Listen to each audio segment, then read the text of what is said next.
तव्हां अॼु असांजी सेंट्रल एग्जीक्यूटिव कमेटीअ जी मीटिंग थी जंहिंमें सॼी सिंध मां फ्रंटनि जा ऐं मरकज़ी अॻुवान उते शिरकत कई। यकीनी तौर ते मुल्क जे मौजूदा जेका जोड़जक पूरी थियण वारी आहे ऐं इलेक्शनूं थी गुज़रियूं इन जो जाइज़ो वरितो वियो ऐं मुल्क जी मौजूदा सियासी सूरत हाल ते पंहिंजी राय ठाही वई जेका तव्हांजे अॻियां पेश कजे थी। असांजी जीअं त सिंध नेशनल पार्टी बि ग्रैंड डेमोक्रेटिक अलायंस सां गॾिजी हिते इलेक्शन्स में हिसो वरितो ऐं मुल्क जे मुख़्तलिफ़ मामलनि ऐं जमायतुनि वटां उन जो रिएक्शन बि अची चुको आहे।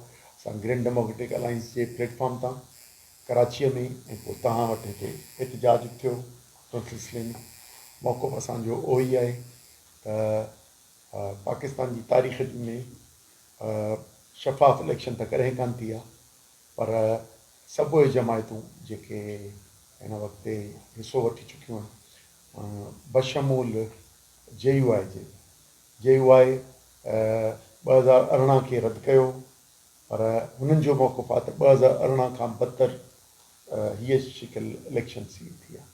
असां हिन खे मुकमल तौर ते रद्द था कयूं। इहे इम्पोज़ इलेक्शन आहे, मड़ियल इलेक्शन आहे, बेईमानी ऐं ॿी त सुठी ॻाल्हि जंहिंमें मुल्क जे सभिनी इदारनि भरपूर हिसो वरितो। मुल्क जा इदारा जे मथां चवां जेके मुल्क खे हलाइनि था, चीफ ऑफ आर्मी स्टाफ फ़ौज न ॾिनी पोलिंग स्टेशन लाइ, चीफ जस्टिस जज न ॾिना इलेक्शननि खे हलण लाइ, चीफ इलेक्शन कमिश्नर त हो ई हथरादू हिकिड़ो पपेट जंहिं तकबंदियुनि खां वठी हेठि ताईं डिप्टी कमिश्नर AC ऐं उहा इंतिज़ामिया जेका सदर अयूब खे जाली इलेक्शन्स जे ज़रिए खटायो हो, इन्हनि DCनि वरी 2024 में हीअ जेका सॼे पाकिस्तान में इलेक्शन उहा जालसाज़ी ते थी। इन ते अफ़सोस थो थिए। यकीनी तौर ते मुल्क में अहिड़े क़िस्म जी बदनामी ज़माना इलेक्शन बदनामी ज़माने इन करे चवां बैनुल अक़वामी इदारनि अक्सरियत इन खे रद्द कयो ऐं इन ते ख़दशा इज़हार कया त जेके बि जांच वारा इदारा हुआ उनजे करे अहिड़े क़िस्म जी इलेक्शन्स कराइण जो असां त को फ़ाइदो कुझु कोन थियो, नुक़सानु थियो। PTI खे जंहिं नमूने सां चिपे हुनजी लीडरशिप अॼु ताईं हुनजी बंदि पई आहे, असीं इनखे मज़म्मत था करियूं ऐं हुननि खे आज़ादु इलेक्शन्स में हिसो न वठणु ॾिनो वियो। हुनजी क़यादत खे असीं घुर था करियूं त इमरान ख़ान समेत ॿिया जेके 9 मई खां वठी जरगमाल बणायल एस्टेब्लिशमेंट जा ऐं ही जेके पीपल पार्टी ऐं नून लीग जी जेका जुड़तू हुकुमरानी हुई। ऐं इन करे थो चवां त कल्ह नवाज़ शरीफ़ शहबाज़ शरीफ़ प्राइम मिनिस्टर खां पोइ चयो आहे त 9 जुलाई ते सख़्तु क़दम खंयो वेंदो। 9 जुलाई उहो क़दम आहे जेको तव्हांजे तारीख़ में कारो पाकिस्तान जो लिखियो वेंदो जंहिं ॾींहुं हथरादू अहिड़ा साज़िशी वाक़िया कराया विया छो त इलेक्शन मैनेज करणी। उनजे करे असीं सम्झूं पिया त इनखे रद्द करियूं था ऐं असां इन जे लाइ मुल्की सिंध लेवल ते त असांजो राब्तो आहे GDA खां सवाइ जमियत उलमा इस्लाम, जमात इस्लामी, पाकिस्तान तहरीक इंसाफ़ इन्हनि सां असांजो राब्तो आहे। सिंध लेवल ते असां एहतजाज बि हिकिड़ो गॾियल कयो हो। 8 तारीख़ ते वरी असांजी मीटिंग आहे पर इन लेवल ते मुल्की लेवल ते ठहंदड़ 1 पॉइंट एजेंडा ही जाली इलेक्शन मड़ियल इलेक्शन नामंज़ूर उनजे ख़िलाफ़ु जेको मुल्की लेवल ते मास जुड़ंदो सिंध नेशनल पार्टी उनजो हिसो वठंदी ऐं उन्हनि भरपूर तरीक़े जो हिसो थींदी। हीअ इलेक्शन सिंध में ऐं बलूचिस्तान में वरी हिकिड़ी ख़ुशूसी एजेंडा सां पीपल्स पार्टी खे ॾिनी वई।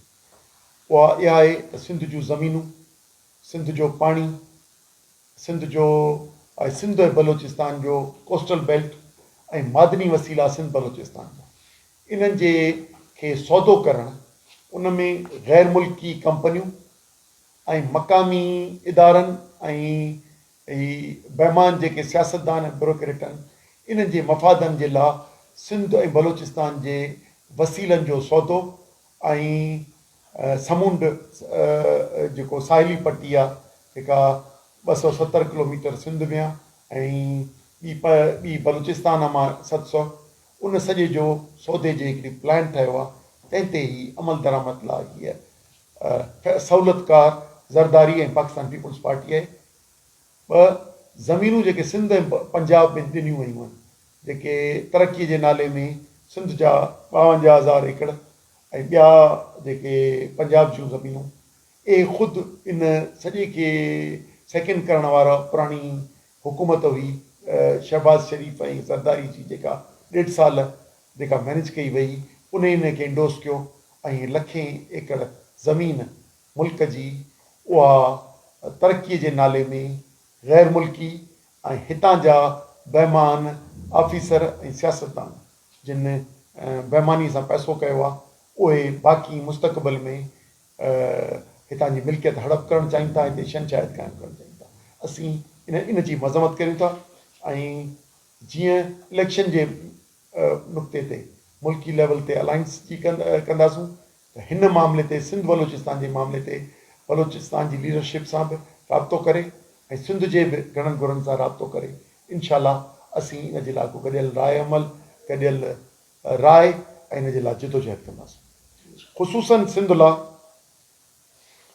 ते जेको सौदो थियो आहे, जंहिंमें ज़रदारी भले सदारत वठे या ही वज़ारत आला वठे, पर इहा असांजो हक़ीर आहे, छो त लखें एकड़ ज़मीन खपाइण, सिंध जी साहिली पट्टी खपाइण, सिंध जो पाणी इरसा जी जेका मौजूदा जो जेका 1991 जे रिकॉर्ड तहत उनखे रीशेप करणु, माना उनखे बेइख्तियार करे ख़तमु करणु ऐं जेको ग्रेटर थल कैनाल जो फेज़ 2 ऐं फेज़ 3 उन जी मंज़ूरी ॾियणु, जेको ख़ुदि सिंध जो पाणी आहे जेको उनखे मिलंदो मथे ऐं सिंध खां पुरबो। उन करे आउं सम्झां पियो त इहो इन सौदे जे वधी विया असां सिंध नाट पार्टी इन खे ग़लति सम्झे थी, मुल्क जे मफ़ाद में नथी सम्झे ऐं मुल्क जी सालमियत लाइ ख़तरो सम्झे थी, छो त सिंध बलूचिस्तान में नफ़रत पैदा थींदी ऐं पंजाब में बि जेके असांजा मुस्तक़बिल में ज़मींदार हुजनि, उन्हनि जे बजाए के इदारा ऐं ग़ैर मुल्की कंपनियूं उनखे आबाद कनि। असीं सम्झूं पिया इहो मुल्क जे तरक़ीअ जे नाले में असांजे अवाम जो मिल्कियत जो सौदो कयो आहे, जंहिंखे असीं नथा मञूं। उन करे हम ख़्याल दोस्तनि सां उहे सिंध बलूचिस्तान जा ज़मीनुनि जे मामले ते ऐं साहिल वसाइल जे मामले ते सिंध बलूचिस्तान जे जमायतुनि सां राब्तो करे उन्हनि सां कंदासीं।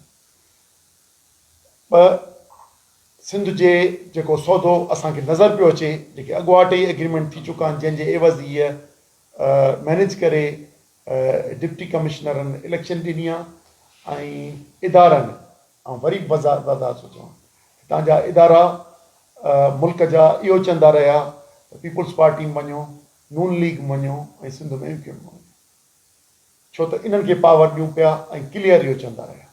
जेकॾहिं इदारनि खे इहा मज़ाक़ करणी आहे त चीफ इलेक्शनूं अची हलायूं, अॻुवाट मैनेज करे ही जेको सिंध जो सौदो कयो, उन करे असीं हिनखे रद्द था करियूं।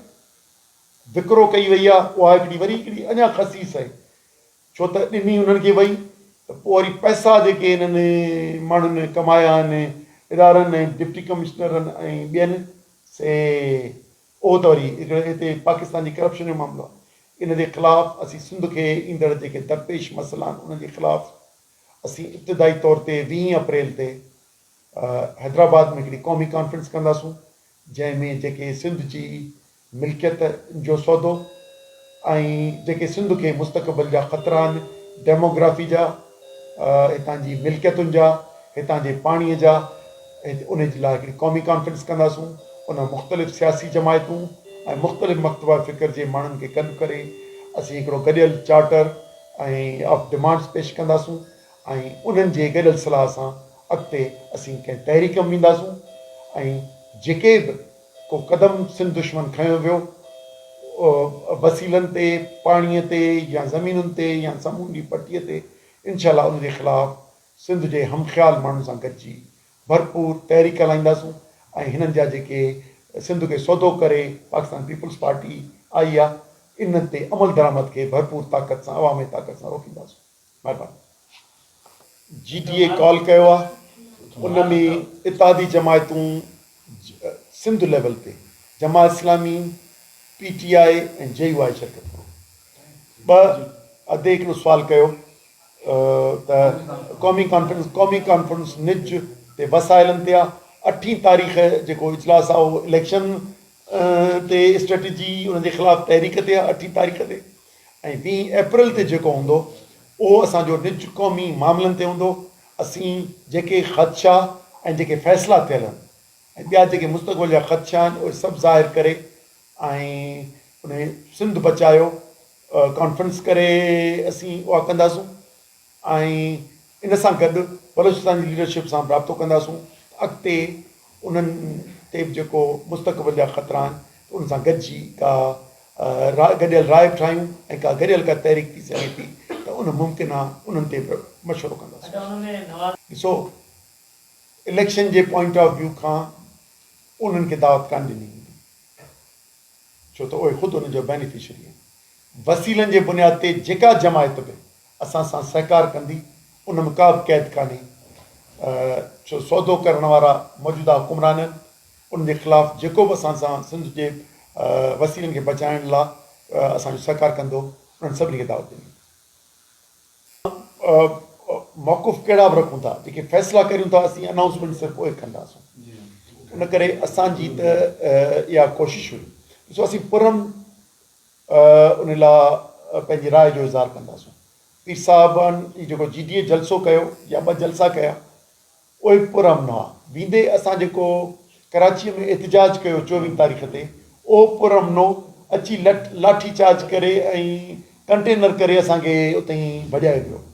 उन करे असां पुरम राय अमा ऐं सम्झां पियो त हिननि जलसनि खां पोइ जेको पीपल्स पार्टी ॾिनो पिए त असां सॼी सिंध खटे आया आहियूं, उहो इमेज पाकिस्तान ऐं सॼी सिंध दुनिया जे अॻियां बि ज़ाहिर थियो त न सिर्फ़ु ख़ैबर पख्तूनख्वा ऐं बलोचिस्तान में ख़ैबर पख्तूनख्वा ऐं पंजाब में रिगिंग थी आहे, पर इहा शइ शिकिल सिंध में बि थी आहे।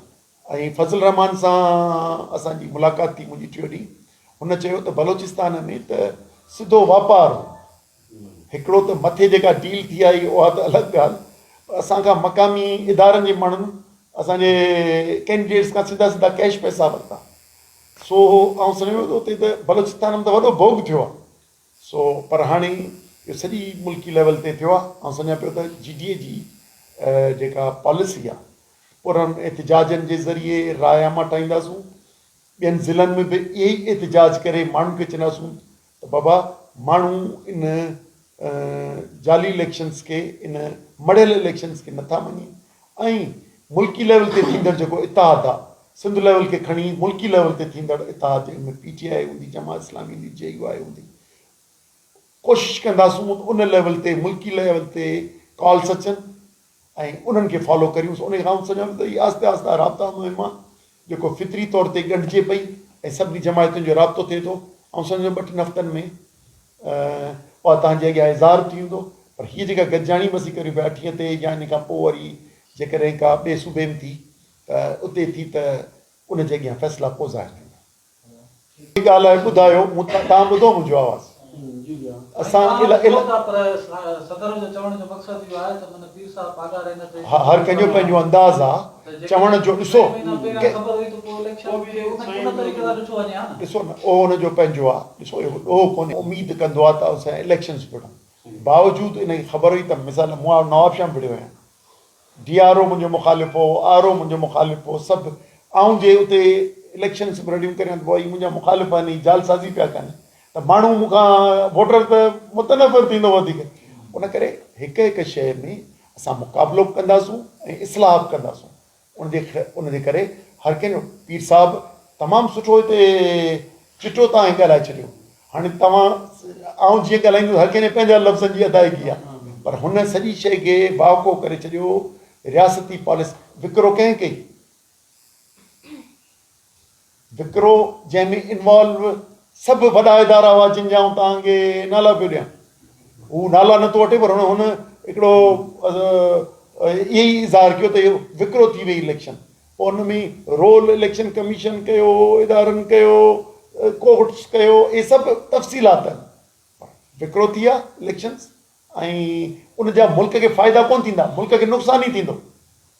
मुल्क इकनॉमिक क्राइसिस में वेंदो। हिकिड़ी ॻाल्हि चयो, मुल्क इकनॉमिक क्राइसिस वेंदो। पॉलिटिकल अनस्टेबिलिटी त हूअं ई आहे, सियासी अदम इस्तकाम हूअं ई आहे, पर मुआशी बदहालीअ जे तरफ़ वेंदो। छो त करप्शन ते एहतिसाब करण जे बजाए करप्शन खे जी सरपरस्ती कई आहे इस्टेब्लिशमेंट ऐं सरकारी इदारनि। जॾहिं सरपरस्ती कंदा त बेईमानी वधंदी, घटिबी कान। इस्टेब्लिशमेंट इन करे कई आहे छो हुनजा वेस्टेड इंट्रस्ट आहिनि मुस्तक़बिल में ज़मीनुनि जा, वसीलनि जा, ऐं इन में हू बि भाङे भाई वारा। उन करे हिननि इहा कई आहे। हाणे जे मुल्क खे खाइणो आहे कुझु लख माण्हुनि खे, त 24 करोड़ माण्हू बग़ावत ते ईंदा। हिकिड़ी ॻाल्हि सम्झ छॾियो, बलोच हिन में ख़ैबर पख्तूनख्वा ऐं पंजाब में 30-40% बग़ावत अची चुकी आहे। माण्हुनि रिएक्ट कयो, एस्टेब्लिशमेंट जे फ़ैसिले खे न मञियो आहे। ख़ैबर पख्तूनख्वा में 12 न मञियो आहे, सिंध में उहो अञा 5-10% आहे। जेकॾहिं इहे हालात रहिया त हिते बि उहा ई बग़ावत थींदी ऐं मुल्क जे लाइ नुक़सानु ई थींदो, फ़ाइदो कुझु कोन्हे।